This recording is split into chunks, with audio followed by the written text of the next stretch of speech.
bem-vindos ao Líderes de um Novo Mundo, o podcast sobre liderança humanizada, feito para você que está conosco construindo o futuro. E no episódio de hoje, uma convidada muito especial, uma mulher incrível que construiu uma carreira linda no setor elétrico brasileiro e vem contar para a gente essa trajetória, como ela também inspira outras mulheres a ter voz num cenário que é predominantemente masculino e as transformações que vem sentindo ao longo dessa jornada de cerca de 20 anos atuando no mercado.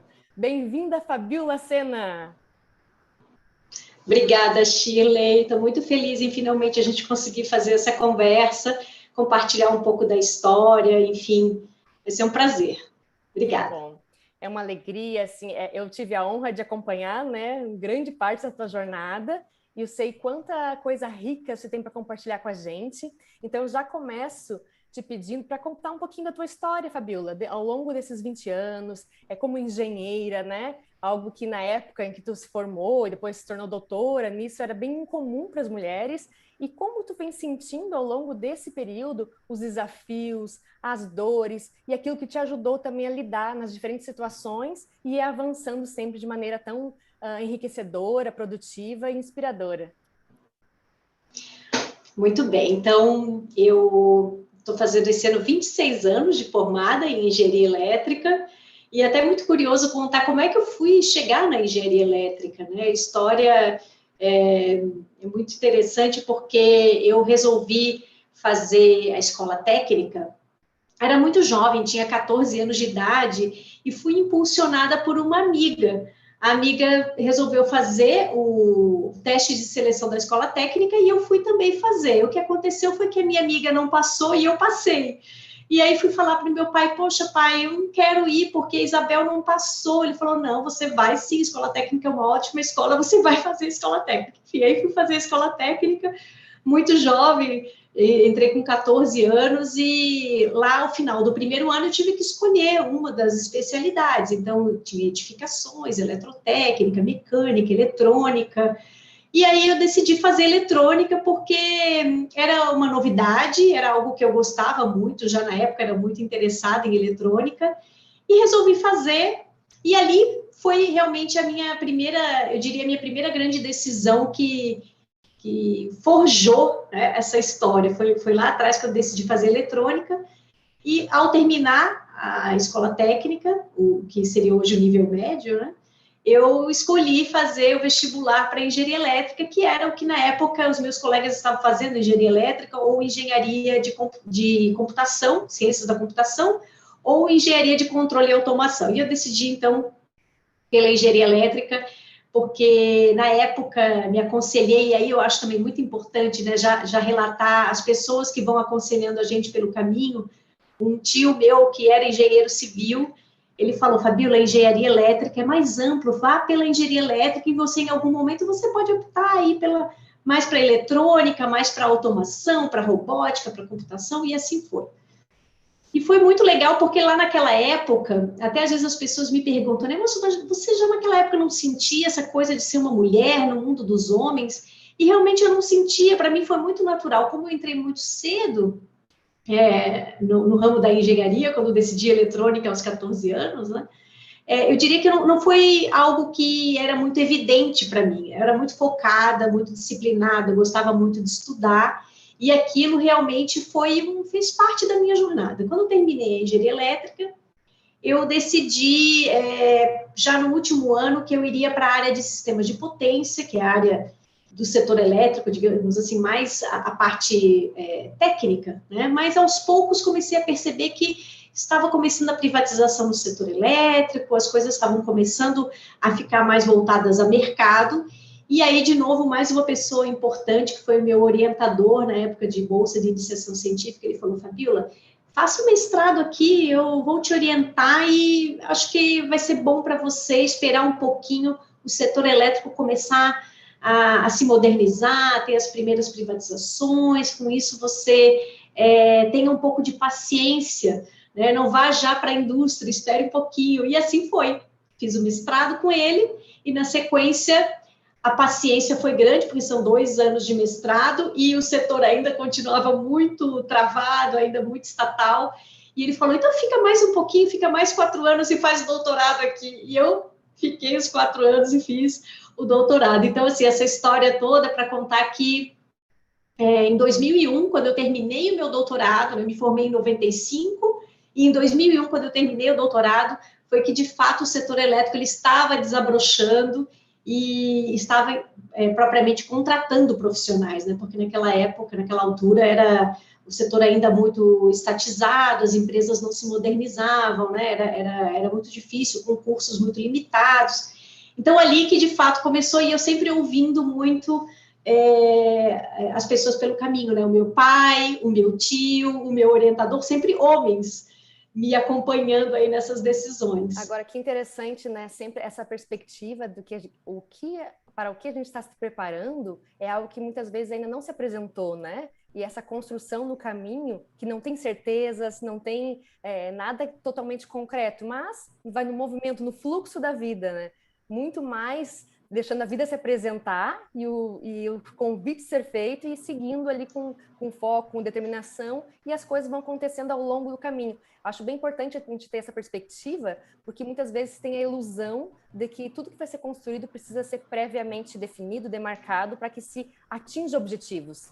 E cada vez menos isso é possível, né? A gente precisa ter essa dinamicidade, estar atento, né, com a escuta ativa, no caso, essa abertura de buscar conselho, buscar aqueles que têm já uma vivência maior, e aí depois também nos tornarmos também essas pessoas que têm essa disponibilidade de troca, né? De enriquecer a vida uns dos outros com essa troca. Muito bacana. E aí você entrou então na empresa, Fabiola? Então, em 2001 eu entrei na Engie, na época não era Engie ainda, era Gerasul, que depois virou Tractebel, hoje Engie, né, empresa muito conhecida no setor, e lá fiquei, foram quase 15 anos, em várias áreas diferentes, trabalhei na área de regulatória, de inteligência de mercado, de planejamento e controle de portfólio, fiquei também 2 anos numa carreira internacional, trabalhando na América Latina, depois acabei voltando para a área regulatória, enfim, foram vários movimentos lá dentro, e isso é que você falou muito importante, Shirley, porque as pessoas, às vezes, elas têm medo de planejar, eu que sou uma pessoa que gosto de planejamento, né, mas meu planejamento, eu digo que o meu planejamento, ele não é um trilho, o planejamento é uma trilha, e a trilha, ela lhe dá a liberdade de você ir ajustando conforme o movimento, conforme a dinâmica das situações, do que for se apresentando, né? Então, de fato, durante esses quase 15 anos que lá fiquei, eu tinha alguns desejos, algumas ideias, mas sempre um planejamento num estilo trilha, não num estilo trilho, né? Que justamente permite que tudo vá acontecendo de forma que flua, que as decisões vão acontecendo. E esse escutar o coração eu acho muito importante também. Claro que a gente tem que se preparar do ponto de vista técnico, com todas as habilidades técnicas, mas e as habilidades socioemocionais, evidentemente, mas também o escutar a si mesmo, escutar o seu coração. Acho que o bonito, tudo floresce quando você consegue conciliar todos esses lados, né? O lado emocional, o lado técnico e também o escutar a si mesmo, ter esse momento de introspecção e se escutar. Isso é muito verdadeiro e cada vez mais, né? A gente tem esse convite de estar olhando um pouco para dentro, porque aí a gente encontra as maiores forças e aquilo que nos diferencia, aquilo que nos motiva e realmente nos dá condições de lidar com as adversidades quando a gente está calcado em algo muito genuíno, né? Que tem um propósito, tem um querer interno. E aí entra a questão dos ciclos, né, Fabiola? Porque a gente vai vivenciando diferentes etapas na vida e a gente precisa estar atento para quando a gente está num processo de fechamento de ciclo e no novo recomeço, para a gente manter sempre essa dinâmica positiva, né? E não ficar num certo ponto estagnado, e sim aberto a esse movimento constante que a vida nos traz, né? Então, conta pra gente um pouquinho, assim, ó, dentro desse período que tu estava atuando na Engie, e tu também sempre teve uma atuação também forte em relação à ANEEL, enfim, a participar das discussões, né, que acaba afetando todo o cenário do setor no Brasil. Então, nessas trocas e interações, como é que tu foi sentindo essa conexão? Eu achei bem interessante essa tua abordagem de que tu não sentia uma dicotomia entre ser mulher e estar num espaço que tem mais homens, porque talvez justamente tenha essa questão de ver o que temos em comum, o que nos conecta, né? E aí as motivações são muito maiores do que qualquer diferença. Eu acho essa abordagem é algo que nos move a fazer mudanças conjunto. Então, dentro desse cenário, como que tu foi lidando e encontrando teus espaços e trazendo as tuas ideias? Porque a gente também fala da questão da coragem de ter voz no momento em que, para se expressar, você está num ponto de vulnerabilidade, né? O que a Brené Brown fala de a vulnerabilidade é a emoção que a gente sente quando está vivendo um período de incerteza no qual a gente não tem controle. E, na verdade, tudo que a gente vai agir no mundo, a gente se encontra num estado desses. E como buscar, então, essa coragem para fazer a diferença estando no papel ativo? Eu acho que aqui eu tenho que dar, assim, agradecer muito os créditos para o meu pai, né? O meu pai sempre foi um homem muito... Teve 3 filhas, né? Então, assim, ele sempre nos criou muito para o mundo. E ele sempre dizia que a gente tinha que buscar o nosso espaço, né? Então, ele falava algumas frases, assim, que até hoje ecoam na minha mente e que me deixa muito claro, assim, que ele sempre disse, você tem que ser protagonista, né? Você tem que fazer excelência. E ele nunca pontuou o gênero como uma questão, né? Então, acho que esse papel de um pai, eu diria até, de certo modo, um pouco até feminista, né? Por ele realmente trazer essa visão da equidade, ele sempre disse, você ter excelência no que você faz, independente, né, de quem você seja, é isso que vai te dar destaque, é isso que vai te levar a um outro patamar. Então, eu acho que eu usei muito esse exemplo dele sempre ao longo de toda a minha carreira, né? Eu digo que agora já não é mais carreira, agora é plataforma, não é mais carreira profissional, é plataforma profissional, porque a gente já tem que migrar para a carreira, parece uma coisa muito linear, né? E plataforma, ela é mais ampla, né? Ela traz esse espectro mais amplo. Então, eu diria que, de fato, o meu pai, ele teve esse papel de uma pessoa que sempre deixou claro que se a gente se dedicasse, tivesse excelência no que fizesse, atingiria o que fosse, né? Pela nossa dedicação. Então, eu diria, assim, que trabalhando num setor predominantemente masculino, eu sempre acreditei que se eu fizesse o meu melhor, eu poderia me destacar, independente do gênero, mas também percebia que eu tinha um olhar diferente em relação aos homens, né? E que aquilo não era algo que me deixava numa situação de mais vulnerabilidade, ao contrário, me dava elementos para que eu enxergasse coisas que, no geral, não eram enxergadas, né? Então, isso foi também um aspecto que eu via como algo positivo, algo como um benefício em ser mulher no mundo de homens, porque o olhar masculino já era o padrão, isso todo mundo já tinha. Então, quando era trazido um olhar feminino, isso abrilhantava, trazia mais elementos para o processo decisório. Excelente, e é muito interessante. Perspectivas, né? Agora, essa questão é muito importante, porque realmente, assim, quando se traz essa questão de que homem e mulher têm igual valor, iguais possibilidades, iguais competências, mas tem sim diferenças, no sentido de diferenças internas que vão acabar aparecendo na forma de perceber a realidade, na forma de lidar, e que isso se enriquece, né? Isso é uma soma que acaba enriquecendo o todo. Então, muito bacana trazer essa perspectiva de que esse olhar diferente vinha enriquecer. Muito legal, Fabiola. É muito interessante até que essa área, que é a minha área, digamos, básica, a área regulatória, né? Ao longo dos anos, nós fomos observando a quantidade de mulheres que foram se destacando. Então, até por ser uma área que ela trabalha um pouco com aspectos socioemocionais, né? Você tem que saber ter capacidade de comunicação, articulação, toda a base técnica também tem que estar muito bem ativa, né? Você tem que se dedicar muito, você está sempre estudando e se renovando. Esse olhar mais humano que o regulatório traz, até por ser um meio termo entre a engenharia e o direito e a economia, né? Eu acho que as mulheres, elas começaram a se destacar. E hoje, se você for avaliar nas empresas, hoje eu diria que é quase meio a meio, você tem muitas mulheres nessa área regulatória, então isso é a beleza também, que o próprio setor foi percebendo que as mulheres começaram a se destacar por ter facilidade, por serem temas que elas lidam com mais fluência, né? E isso acabou se apresentando como uma realidade. Então, a gente não pode fugir de que as próprias qualidades, as próprias habilidades femininas, elas em algum momento florescem, né? E quando elas florescem, que beleza, porque isso pode ser aproveitado de forma melhor, né?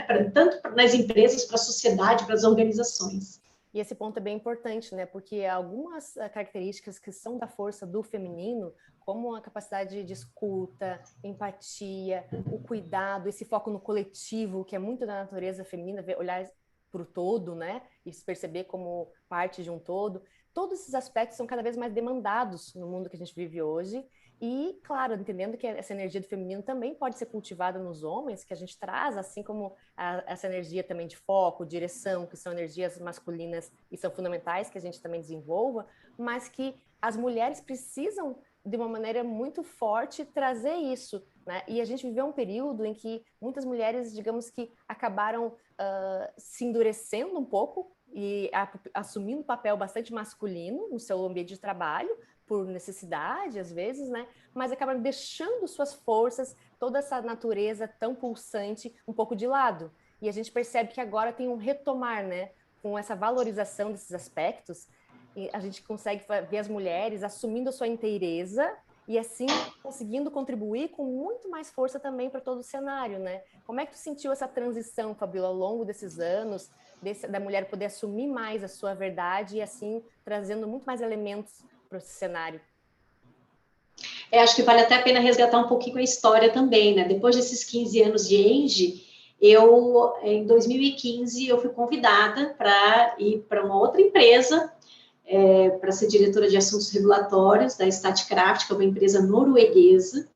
E foi um processo muito interessante, porque primeiro a área não existia, né? As atividades elas eram feitas dentro da companhia, mas de forma muito difusa, e eu fui convidada então para estruturar a área, né? Foi muito bacana, porque você começar a fazer do seu jeito, né? do seu olhar, com a forma como você acredita que deve ser feito, foi muito legal, eu tive toda a autonomia para fazer. E trabalhar numa empresa de origem norueguesa, então os nórdicos, eles estão muito à frente nesse aspecto do feminino, né? Eles realmente têm, a própria Noruega é um país que já há muitos anos instituiu níveis de mulheres em conselhos nas empresas listadas no país, enfim, eles têm vários processos que no início eram processos um pouco mais... Eram regras, né, eram cotas, mas que acabaram evoluindo. Hoje, acho que nem existe mais cota, porque já foi percebido que essa participação feminina nas companhias, ela agrega muito valor. Então, foi muito bacana e trabalhar numa empresa que tinha esse olhar muito aberto para a mulher e para o feminino. Então, foi um presente. Eu fiquei lá 5 anos, fiquei até agora janeiro desse ano, ou melhor, fevereiro, e comuniquei minha saída em janeiro e fiquei até fevereiro. E foi um grande aprendizado, foram 5 anos realmente de muito aprendizado, uma empresa que tem um cuidado muito grande com as pessoas, em ter essa abertura, essa transparência, né? Então, foi muito interessante. E agora, iniciei um novo ciclo, né? Não sei se a gente já fala, esperamos mais um pouquinho. Sim, então, aí nesse momento, né, que a Fabíola traz agora, então, sai de uma carreira executiva e entra também no momento também empreendedora, empresária e conselheira, né? Então, podendo contribuir com um número muito maior de empresas. E é legal trazer também, Fabíola, dentro desse teu contexto atual, 2 pontos que eu gostaria que tu tocasse. Um deles ligado ao próprio formato de trabalho, né? Porque a gente vem passando por uma transformação no mundo corporativo como um todo, que é a necessidade de maior flexibilidade.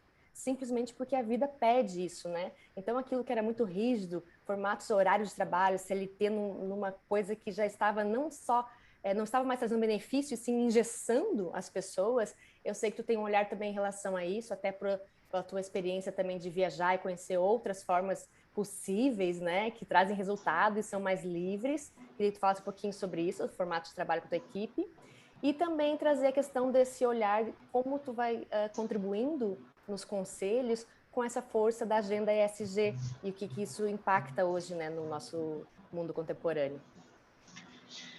Foi um processo bem interessante que eu comecei em 2017, eu percebi que, de novo, naquela linha do planejamento como uma trilha e não um trilho, né? Ali eu comecei a perceber que seria interessante eu começar a desenhar uma carreira, eu diria, a plataforma, né, que eu queria para os meus próximos 20 anos, né?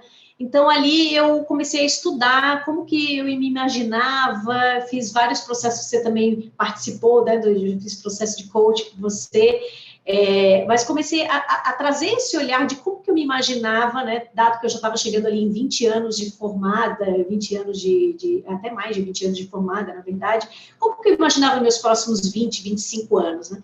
E eu percebi que eu gostaria de contribuir de uma forma mais ampla para a sociedade brasileira. E eu entendi que eu só conseguiria trabalhar de uma forma mais ampla, contribuir de uma forma mais ampla, se eu pudesse atender várias empresas, né? E aí eu comecei a pensar, poxa, como seria isso?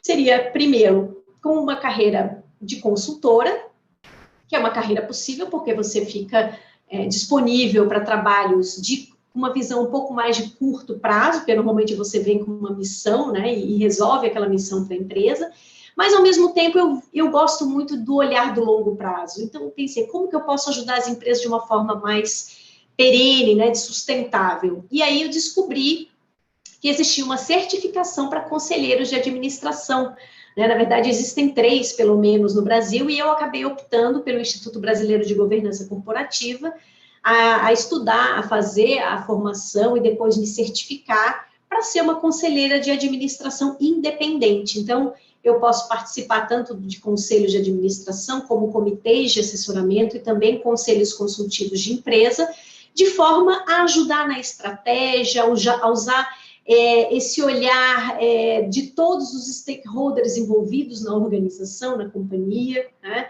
Então, lá no IBGC existe essa preocupação realmente de entender que as empresas, elas têm um papel na sociedade que vai além de você apenas atender o acionista e o cliente, né? Você está inserido numa comunidade, você está inserido num ambiente, num meio ambiente, você está inserido, você tem muitos aspectos, né? A empresa, as companhias, elas são, de fato, grandes catalisadores, grandes vetores de desenvolvimento socioeconômico. Então, eu gostei muito desse olhar, principalmente o olhar ESG, que é E de Environment, né? Então, é o olhar do meio ambiente, S de social e G de governança, para que as empresas tivessem esse olhar de buscar a perenidade, a sustentabilidade dos seus negócios, com todos esses aspectos sendo considerados. Então lá em 2018, fiz o curso, me certifiquei logo no início de 2019, e então agora, nesse momento em que eu me coloco como eu diria, numa carreira mais independente, numa carreira que de fato pode contribuir de forma mais ampla para a sociedade, né, visto que como consultora e como conselheira, assim eu posso me colocar, de fato eu consigo identificar que eu consegui me reencontrar, né? Existe aquela curva do dilema da inovação, né, que é a curva S, que você vai, ao longo do tempo, você atinge alguns momentos de saturação na sua plataforma ou na sua carreira profissional, e eu acho que o bacana é você buscar sempre buscar a melhor performance, não só no sentido de performar tecnicamente, mas também no sentido de performar de forma inteira com você, né? Então, eu diria que eu tive aquela fase lá atrás, em que eu fiz o meu mestrado, o meu doutorado e contribuí para a sociedade, mas atingi uma saturação. Ainda em outro momento, eu fui para a indústria, fiquei 20 anos na indústria, mas também percebo que eu atingi a minha saturação, né? E agora estou na minha terceira etapa da minha plataforma, buscando aí esse olhar mais independente, esse olhar mais autônomo, né? E autônomo não significa necessariamente ser sozinho, né? Então, eu já tenho aí, junto comigo, uma equipe que é muito interessante, porque nós somos todos remotos, então, tenho pessoas trabalhando comigo que estão em Porto Alegre, pessoas em Brasília, eu aqui em Florianópolis. Então, realmente, eu acredito que quando você coloca um propósito, você une, você inspira o time anda por si só. Então, deixar claro exatamente aonde que a gente quer chegar, colocar o time motivado para atingir aquele resultado, né? E o resultado não necessariamente é um resultado econômico, às vezes é um resultado de, olha, um desafio que a gente se propõe, que a gente valida juntos, né? Então, está sendo muito interessante essa experiência. É uma experiência ainda nova para mim, mas que eu já estou percebendo que foi feita para mim. E aí a gente retoma essa questão do protagonismo, né, que tu traz como já aprendizado do teu pai, e a gente tendo essa visão de liderança mais ampla, o líder, na verdade, é qualquer pessoa que está disposta a assumir a sua vida de maneira consciente, gerando impacto positivo em todas as pessoas que fazem parte, né, seja colegas, seja nos espaços também sociais, associações, família e nas empresas, no trabalho. Então, dentro dessa perspectiva de qualquer pessoa, independente de cargo, de função, é um protagonista que pode gerar impacto positivo no mundo, e aí a gente traz essa visão, né, de novo mundo, qual é o mundo que nós entendemos como aquele que a gente quer viver e deixar para as futuras gerações. Eu queria que tu trouxesse, Fabiola, a tua mensagem para os líderes que nos ouvem agora. O que não pode faltar? O que é essencial para os líderes que estão construindo esse novo mundo juntos? Bem, eu vejo que tem esse olhar para as pessoas, ele é essencial, né? Você praticar empatia, entender a realidade de quem está com você, no seu grupo, na sua equipe, é o principal, né? Mas, ao mesmo tempo, esse olhar cuidadoso tem que existir, mas, ao mesmo tempo, você tem que saber puxar, né? E como que é o puxar? Então, eu digo que é o líder agridoce, é o líder que, ao mesmo tempo que ele cuida, ele também puxa, ele estimula. E na minha visão, pelo menos no setor em que eu trabalho, que é o setor elétrico, eu não vejo como você puxar, senão olhar para o futuro. Olhar para as tecnologias, olhar para o que vem, para a próxima etapa, para as disrupções. Então, é esse balanço, né, entre puxar, estimular, incentivar, olhar para frente e, ao mesmo tempo, cuidar, né, não deixar a equipe sozinha. Então, eu diria que é trazer essa valsa, essa dança bem equilibrada. Excelente. É o equilíbrio, né, das forças para que a gente possa, de fato, construir na prática aquilo que a gente acredita. Muito bom. Fabiola, eu te agradeço imensamente, tua contribuição muito rica, e que todos aqueles que estão nos ouvindo possam também compartilhar esse episódio para que a gente possa juntos fomentar esse movimento, né, com toda essa riqueza que a Fabiola trouxe como uma experiência prática, e que a gente assim consiga fazer um motor amplo para a gente construir sempre um mundo que seja mais conectado com o que a gente acredita e sempre com aquele walk the talk que a gente fala, né? Coerência entre o que a gente acredita e o que a gente pratica, o que a gente vive, uma vez que qualquer decisão nossa, qualquer ação, seja como consumidor, seja como colaborador, seja como líder à frente das empresas, todas geram impacto, né? Então, obrigada, Fabiola. Seguimos juntos construindo um novo mundo, uma liderança humanizada e consciente. Obrigada.